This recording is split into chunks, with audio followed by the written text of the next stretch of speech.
And hi, good evening, mga arthritis warriors. This is Dr. Jonathan Flordelis. You can call me Dr. Joe of Cebuano Hip and Knee Specialist.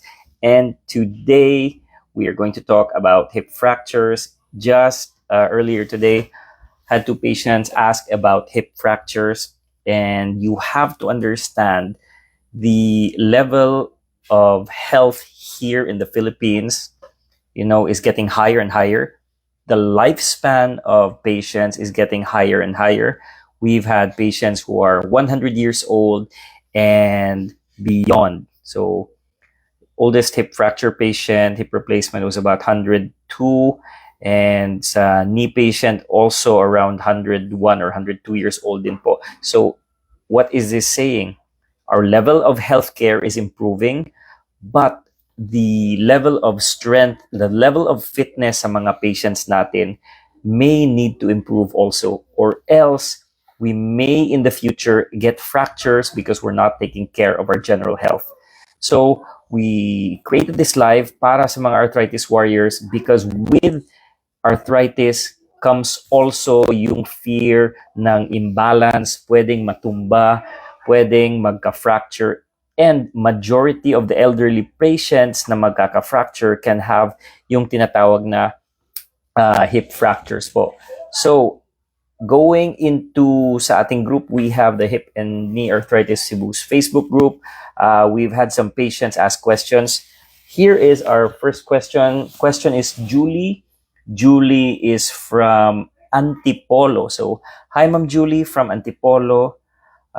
Doc, yung question ni Julie is, Doc, I think we have no choice. My mother is in pain and admitted sa Antipolo na hospital. I am asking what to do. Kailangan ba talaga ng surgery ng mother ko because she is really in pain? I think you already know po, Ma'am Julie, salamat sa tanong. And thank you for sharing with us. You're from Antipolo and your mother is, how old? Her mother is 90 years old, si nanay. A very high risk po. And advice kasi is really do surgery kahit high risk. Kailangan ba talaga ng surgery, Doc? So, goals are important. If your mother is 90 years old, tapos naglalakad pa siya before the accident, then I would say, let's give her quality of life back. Ibalik natin ang paglalakad ng nanay niyo po. And yes, I would say surgery, even in a high-risk patient, is important because if you do not do surgery, hindi makakalakad po yung nanay niyo, then malaking chance base sa mga patients na nakita ko, pwedeng magka-pulmonya or pneumonia, magka-bed sores, magkakasugat yung likod, puwet niya, no? And maraming mga issues, medical issues na pwedeng mangyari sa isang high-risk na patient. So, I do believe surgery is the only way na makakalakad yung mother niyo knowing na may displaced femur na fracture po, no? And even if she's 90 years old, kailangan talaga ng tinatawag na medical clearance. Every patient is different. And that's why you have to go talk with your family, talk with your doctor, para po masagot yung mga tanong ng pamilya po. Ideally, it's good to have a group talk if the family has different mga anaks na nasa labas, no, or family members abroad. An online consultation with everyone, an online meeting, an online conference call is something that you may do with your doctor if yung mga relatives niyo po ay nasa Australia daw. And hopefully, you can get your answer because kailangan ng family magkaisa, no? Ayaw natin magwatak-watak. Ayaw natin mag-away-away. When these things happen, we have to get together para yung nanay nyo na 90 years old, na very high risk, makakalakad ulit. Again, every patient is different, so I am not there to be giving advice. Please consult with your doctor po kung sino man siya. And yes, it is okay to get a second, third opinion if you feel na hindi kayo komportable sa mga doktor po. I personally always tell my patients na you do have the right to get an opinion sa iba't ibang doktor. So thank you for that question. And Mga arthritis warriors, don't forget, if you have questions about the hip fractures po yung topic natin dito. Talking about hip fractures, lalo na sa mga elderly or relatively active agers yung tawag nila, no? Here to answer questions. First question was from Julie from Antipolo. Let us know if you have additional questions with regards to yung hip fracture po. And next is, we do have another patient. This is from Cebu City. Okay, from Cebu City. So Ma'am Virgie is from Cebu City. Yung mother din ni Ma'am Virgie is na-fracture din po sa hips. Doc, I have magpapa-opinion po. Yung first kasi, Doc, na diagnosis is fracture sa femur neck. So it's a femoral neck fracture. That is the first na diagnosis. The second na opinion po sa ibang doctor is intertrochanteric fracture. Ano po ba yung difference ng dalawa po? So, for patients who don't understand yung terms, no, meron tayong iba't ibang hip fracture. Meron sa may ulo or head. Meron sa may leeg, which is neck. Intertrochanteric fractures is medyo mababa po. Majority of hip fractures, again, need surgery. But knowing the difference, mas maraming options for the fractures na nasa intertrochanteric area. And hindi lahat kailangan ng tinatawag na hip replacement. Lalo na pagbata, we try to go for a fixation. Pag matanda, that's when we consider mostly a hip replacement po. But thank you for that question. That's again from Cebu City, no? We are moving on sa mga tanong natin. Good evening, mga arthritis warriors. If you are getting value from this, please like, follow, and share this with your friends. And if you know someone na may injuries sa hips, some patients here in the Philippines do not get treated immediately. In other countries, this is considered, yung hip fractures are considered a surgical and medical emergency. Patients ideally get treatment agad within 24 to 48 hours. Here in the Philippines, it takes a little bit longer. Some patients even do not get surgery until about months after, or sometimes even years, no? Neglected yung iba kasi a lot of the patients are afraid, natatakot, and a lot of the patients don't know where to go kasi hindi nila alam na kailangan talaga ng opera, no? So moving on sa ating mga hip fracture questions dito sa chat group, we are looking at, Doc, pwede po bang ipahilot yung nanay ko kasi parang in pain po siya. So, thank you for that question. If meron po tayong hip fracture at gusto niyong ipahilot, please avoid doing so kasi what you will be doing is giving your relative more pain. Pag may bali yung buto, tapos na manipulate po yan, sobrang sakit niyan. We advise at least a first aid with a doctor in a hospital. We do traction, which is to keep it in place and give it a little tension, but we do not move it around. Wala tayong nilalagay na mga lana, oils, liniments, or creams, and we do not move it kasi sobrang sakit po ng ng hip fracture po. So please avoid this. Yung mga chiro, bawal din po yun because they know na the more they manipulate, the more the pain ng mga patients po. So please don't attempt to manipulate a fracture. Please consult a medical specialist, an orthopedic specialist. If you have one near you, you can definitely get a second, third opinion from any specialist in the hospital po.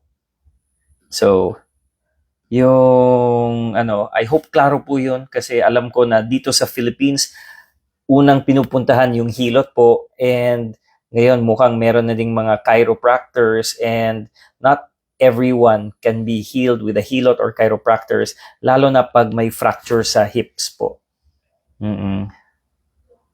So, this is a message sa ating arthritis warriors. Doc, meron po fracture si nanay at wala kaming ginawa kasi akala namin na mag-heal po siya. We were hoping na pwedeng isimento po yung nanay ko. So, mga arthritis warriors, yung casting or semento is usually done for fractures na nasa gitna ng buto. Hindi pwede sa tip ng bone or sa hip fractures. Hindi po yan sinesemento.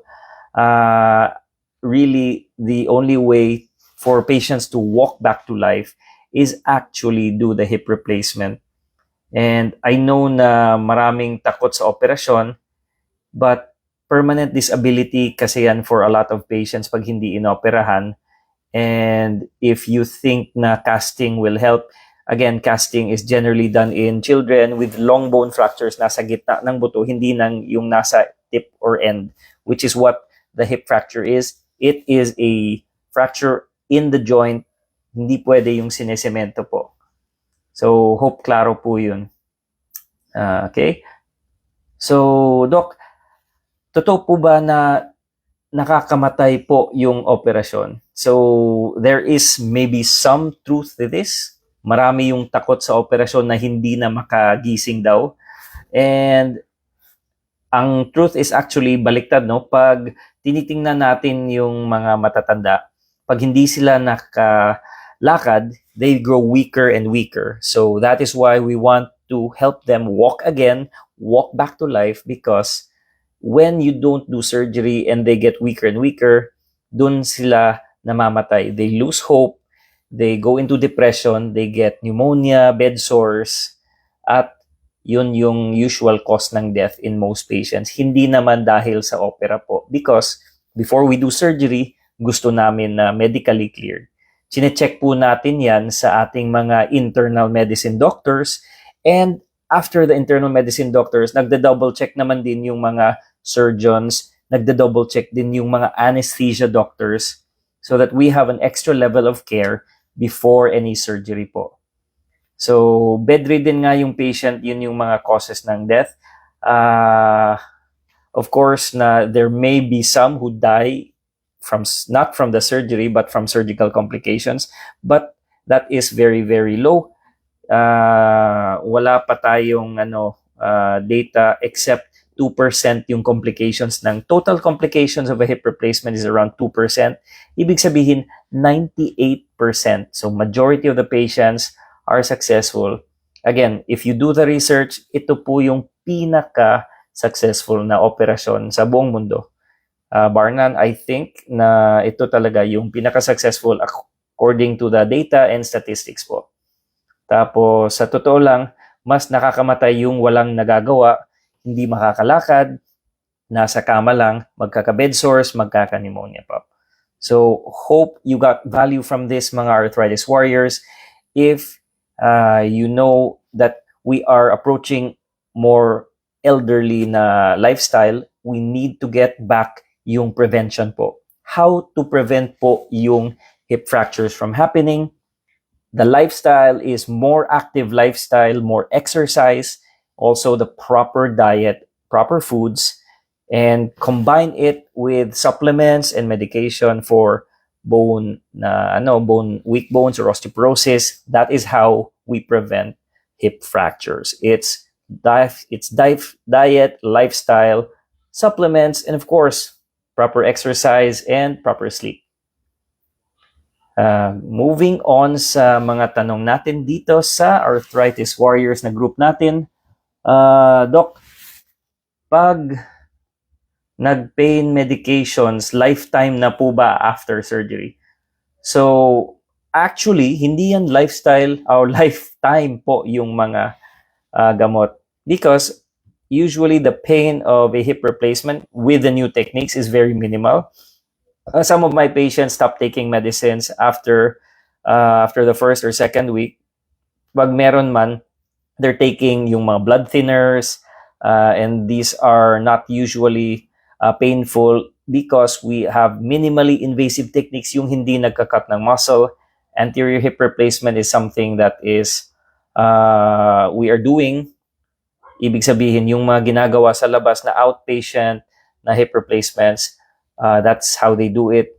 Minimally invasive, less damage sa muscles, less pain po yung patient, and you don't need to take yung medication forever naman po. So, that is why it's important. Always talk to your doctor. Baka naman natatakot po kayo sa hip replacement because you don't understand it. And dito sa Pilipinas, marami yung takot. Yung last patient ko, 5 years niya iniinda yung pain ng arthritis. Hindi nagpa-hip replacement dahil takot na takot siya. Baka hindi siya makagising. And of course, it's not the truth. After surgery, naglalakad agad at uwi naman siya day 2 post-op. So, hope that gives inspiration sa ating mga arthritis warriors. Ang hip replacement po ba, Doc, ay para sa mayaman lang. So, actually, one thing that we have here in the Philippines is government assistance. A lot of our arthritis warriors may not know how to get government assistance. The easiest way is from the government hospitals na may malasakit fund. Yung may tinatawag na Z packages can be done in government hospital. Pwedeng makalibre, hopefully. Meron kayong government hospital near you. And hindi yan totoo na para sa mayaman lang. Because even the private hospitals nowadays, they can give you assistance in the social service section from, number 1 is the DSWD. The PCSO have been there for a very long time. You also have now the Office of the Vice President is also helping. And there are many charitable institutions pa. May mga MAIF pa. So again, even in your private hospital, go to the social service section, ask about how you can get less sa costing sa hospital. And know about the requirements for DSWD, PCSO, MAIF, and hopefully that can lessen costs in your area. Dito sa Cebu City, meron din tayong CHAMP or CHAMP for Cebu City patients. And in different cities, meron din silang sarili nilang assistance sa government. So, hope that helps mga arthritis warriors. Even if hindi mayaman, gusto natin makalakad din para mabalik yung yung life nila po. So, again, good evening everyone. I'm Dr. Joe Flor-de-Lis. If you're getting value from this cast, please like, follow, and share this with your friends. We're answering questions on hip fractures and hip replacements. And I think na marami tayong mga patients na nagkakaroon ng mga hip fractures, lalo na yung mga elderly.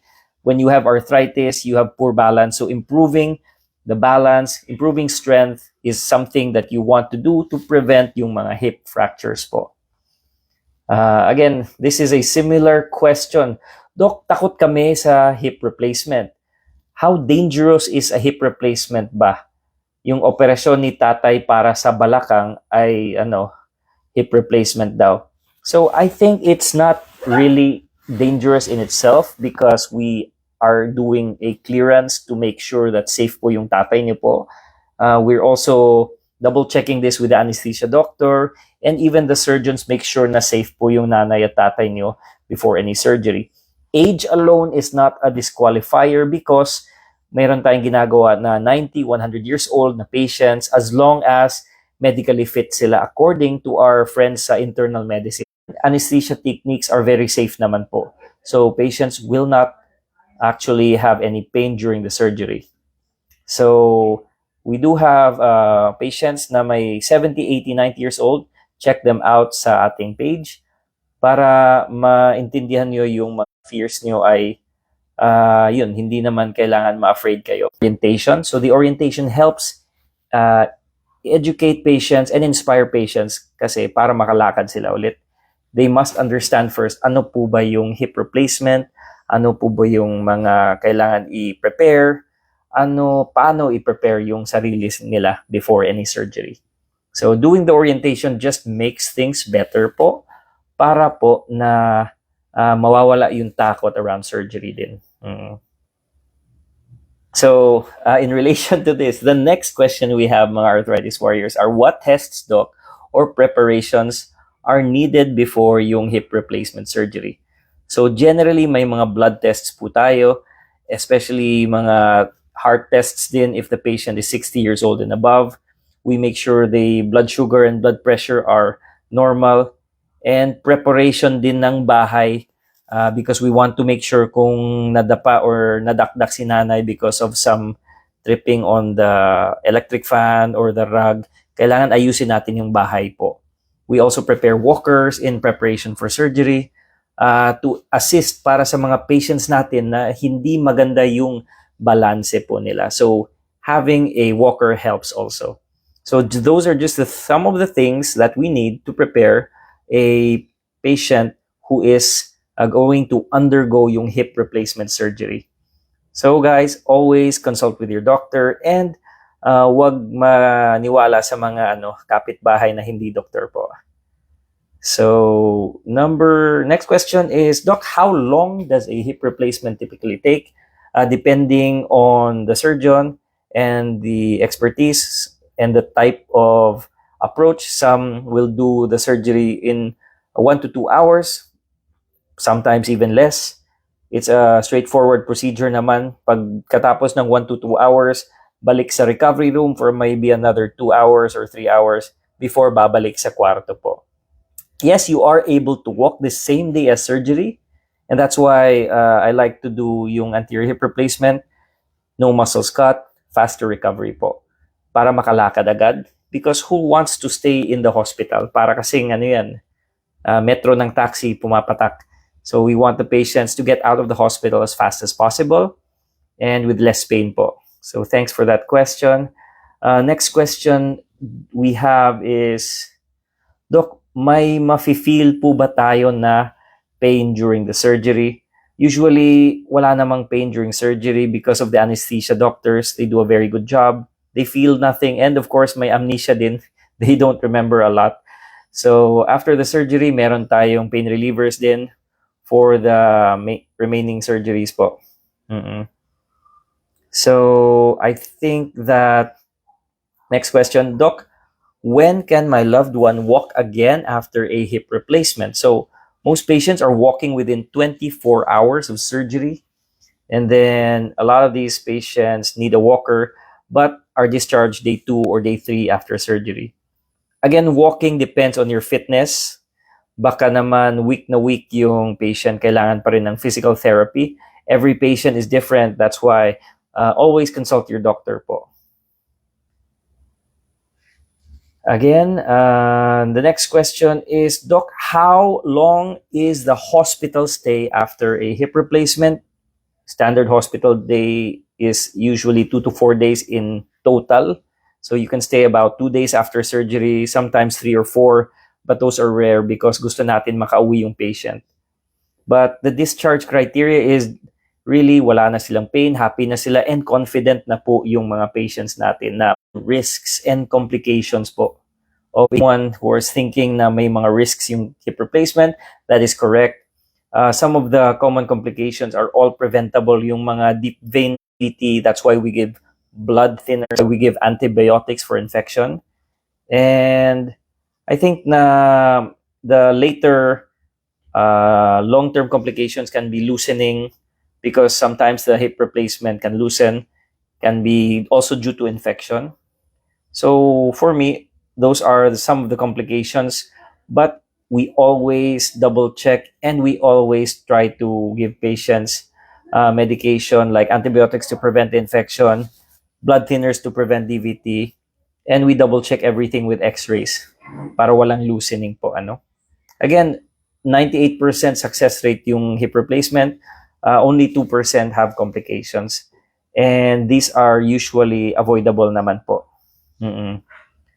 So mga arthritis warriors, I think that's all the time we have for tonight. It's been 30 minutes, and if you have questions about hip replacement, hip fracture, hip AVN, please comment them in the chat below and we'll get back to you as soon as possible. And this is Dr. Joff, your Cebuano hip and knee specialist. I'm signing off for tonight. Bye-bye.